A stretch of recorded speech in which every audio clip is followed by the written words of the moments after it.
Sir UP के झांसी से video आ रही है, मजदूर ने काम करने से इनकार कर दिया तो जातिवादी गुंडों ने उनके बाल कतर दिए, उनको घुमाया है, मारा पीटा है। पूरे मामले को किस तरह देखते हैं आप? मैं समझता हूँ कि भारतीय जनता पार्टी के शासन में मनुस्मृति का शासन वापस लौट रहा है और वो बहुजनों के कंधों पे चढ़ के वापस लौट रहा है। क्योंकि जो बहुजन समाज के लोग हैं, जिनको हम SC, ST, OBC और माइनॉरिटी के रूप में हम जानते हैं, उस समाज के लोगों को, खासतौर पर उसके नेताओं को भी यही बात समझ में नहीं आ रही है।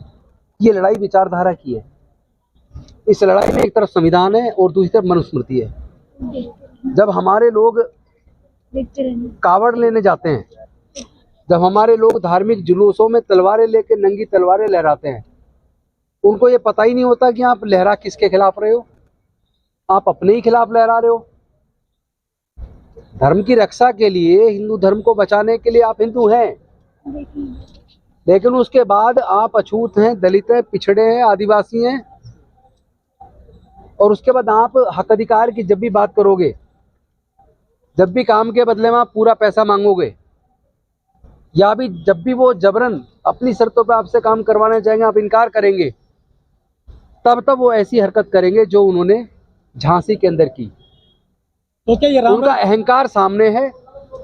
उस अहंकार का जवाब केवल और केवल डॉक्टर बाबा साहेब अम्बेडकर जी, या जो फुले साहू अम्बेडकर विचारधारा जिसको हम बोलते हैं, उस पर चले बिना दूसरा रास्ता नहीं है। लोगों को गुलामगिरी पढ़नी चाहिए। तमाम बहुजनों को ज्योतिबा फुले जी की लिखी हुई गुलामगिरी पढ़नी चाहिए। तमाम लोगों को एनिहिलेशन ऑफ कास्ट पढ़नी चाहिए। ये कहने से काम नहीं चलेगा कि मैं अम्बेडकरवादी हूँ। अम्बेडकरवादी कहने की बजाय, केवल उनकी मूर्तियों को लगाने की बजाय, उनकी विचारधारा को आचरण में उतारना पड़ेगा। अनफॉर्चुनेटली हम ही लोग उनको ताकत देने का काम कर रहे हैं। हमें लोग खरीद रहे हैं और हम बिक रहे हैं। अपने पैसे से वो हमारी पॉलिटिकल पार्टियां बनवा रहे हैं। हमें समझ कब आएगी? हकमारी हमारी हो रही है, उत्पीड़न हमारा हो रहा है। सारे सार्वजनिक उपक्रम की कंपनियों को बेच के जो हमारे नौकरी के रास्ते रिजर्वेशन से खुले थे, उन्होंने बंद कर दिए। एजुकेशन का रास्ता खुला था, शिक्षा को महंगा करके उन्होंने हमसे शिक्षा छीन ली। और जो सरकारें कह रही हम तो फ्री में पढ़ा रहे हैं। मैं पूछना चाहता हूँ, 12वीं तक पढ़ के कोई क्या बन जाएगा भाई? और हायर एजुकेशन की फीस इतनी ज़्यादा है, पैसे के अभाव में बहुजन समाज के, SC, ST, OBC, माइनॉरिटी के 98% लोग पैसे के अभाव में पढ़ाई छोड़ने को मजबूर हैं। ये बात समझ में आनी चाहिए। किसी भी सत्ता में चले जाओ, MP बन जाओ, MLA बन जाओ, मंत्री बन जाओ, क्या कर लोगे आप? जब तक आप विचार से परिपक्व नहीं हो, जब तक आप ये नहीं जानते आपका असली दुश्मन कौन है। असली दुश्मन आपका मनुस्मृति और मनुस्मृति की मनुवादी विचारधारा है। और जब आप उस मनुस्मृति वाली मनुवादी विचारधारा को मजबूत करेंगे, तब आपका शोषण जारी रहेगा। कोई दुनिया की ताकत बचा नहीं सकती। आप चाहे MP बन जाए, MLA बन जाए, मंत्री बन जाए, चाहे मुख्यमंत्री बन जाए, समाधान नहीं है वहाँ। आप इतनी ज्ञान की बातें कर रहे हैं, गुलामगिरी, मनुस्मृति, और आप कांग्रेस में हैं और दलित को जागृत कर रहे हैं कई वर्षों से। आपको तो आजकल दलित लोग से बहुत गालियां पड़ रही हैं सोशल मीडिया। कोई बात नहीं, मुझे जब गाली पड़ती है ना तो मैं खुशी महसूस करता हूँ। मुझे लगता है इसका मतलब मैं कुछ काम कर रहा हूँ। क्योंकि जैसा है, ब्रिटेन के अंदर एक कहावत है, the crown can not commit a mistake, यानी कि राजा कभी कोई गलती नहीं कर सकता।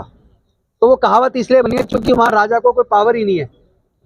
वहाँ सरकार, जो प्रधानमंत्री, उसका मंत्रिमंडल है, वो सारे काम करता है, वो सारे निर्णय लेता है। लेकिन राजा एक पदवी है, लेकिन काम करने को पावर उसको नहीं है। इसलिए वहाँ ये कहावत है, the crown can not commit a mistake. उसी प्रकार अगर मैं काम करूँगा तो प्रतिक्रियाएं भी होंगी, कुछ अच्छा कहेंगे और जिनको ईर्ष्या वो बुरा कहेंगे। तो लेकिन अगर मेरे बारे में कोई बोल ही नहीं रहा, कोई गाली नहीं दे रहा, इसका मतलब मुझे लगता है कि मैं काम नहीं कर रहा हूँ। और सच्चे अम्बेडकरवादी को गालियाँ पड़ेंगी और उसके लिए तैयार रहना चाहिए। उसको गाली नहीं, फूलों की माला समझना चाहिए। मगर यहाँ पे उत्तर प्रदेश में सर योगी जी कहते हैं कि कटोगे तो बटोगे, वहीं दूसरी तरफ जो है एक शूद्र के, मतलब दलित के बाल काटे जा रहे हैं, हिंदू उस पर अत्याचार कर रहे हैं, तो जोड़ किसको रहे? नहीं, तो ये तो आपको समझना है ना, उसकी विचारधारा का मतलब क्या है। कटोगे तो बटोगे, उसका बात समझो ना।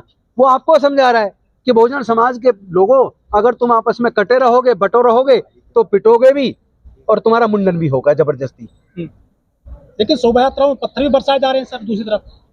देखिए, आप कभी कभी बारीकी से देखो, ये जो धार्मिक जुलूसों के अंदर जिस तरह की वीडियो चलती है, जिस तरह के नारों लगाए जाते हैं, जिस तरह लोगों को, दूसरे लोगों को उकसाया जाता है, ये बेसिकली एक साजिश है पूरे देश को आग में झोंकने वाली, पूरे देश को दंगों में झोंकने वाली। चूंकि भारतीय जनता पार्टी की राजनीति दंगों से चलती है, उनकी राजनीति बांटने से चलती है। और जो लोग कहते हैं ना कि अंग्रेजों की नीति थी फूट डालो शासन करो, मैं ये कहता हूं कि अंग्रेजों की नीति नहीं थी, ये तो मनवादियों की नीति हजारों साल से चली आ रही है, फूट डालो शासन करो।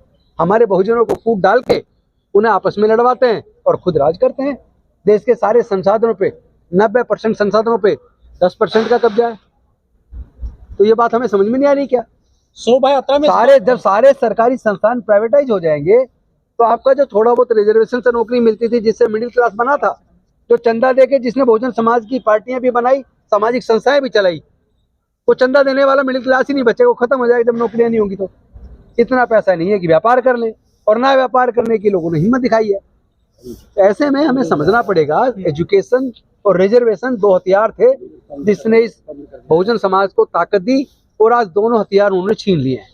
इस बार जो है कोई दलित पिछड़ा नहीं, शोभा यात्रा में एक ब्राह्मण की मृत्यु हुई है सर।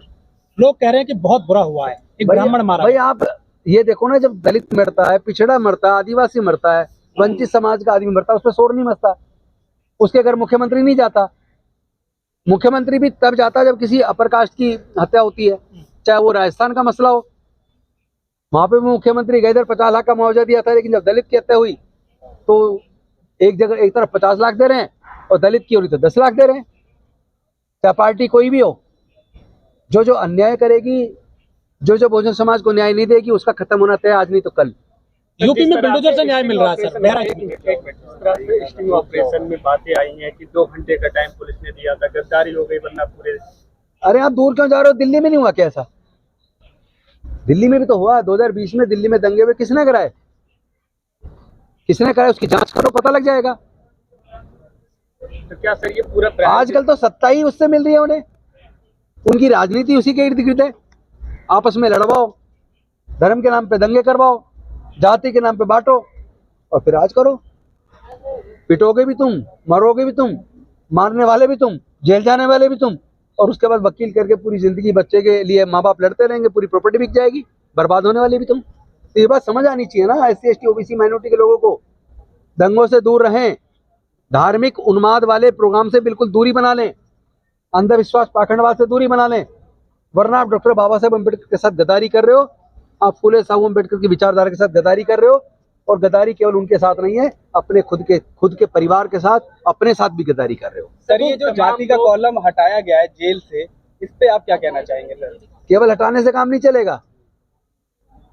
जितने जेल के अंदर लोग हैं सर्वे कर लीजिए, SC ST OBC माइनॉरिटी के लोग 98% हैं, और बहुत सारे हैं को ऐसे जिनको यही नहीं पता उन्होंने जुर्म क्या, झूठे केस बना के जेल में डाल दिया। तो जब तक पुलिस प्रशासन की सोच समतावादी न्यायवादी नहीं होगी, जब तक उसकी सोच में SC ST OBC माइनॉरिटी का उत्पीड़न है, तब तक केवल वहां जाति का कॉलम हटा देने से काम नहीं चलेगा। शुक्रिया।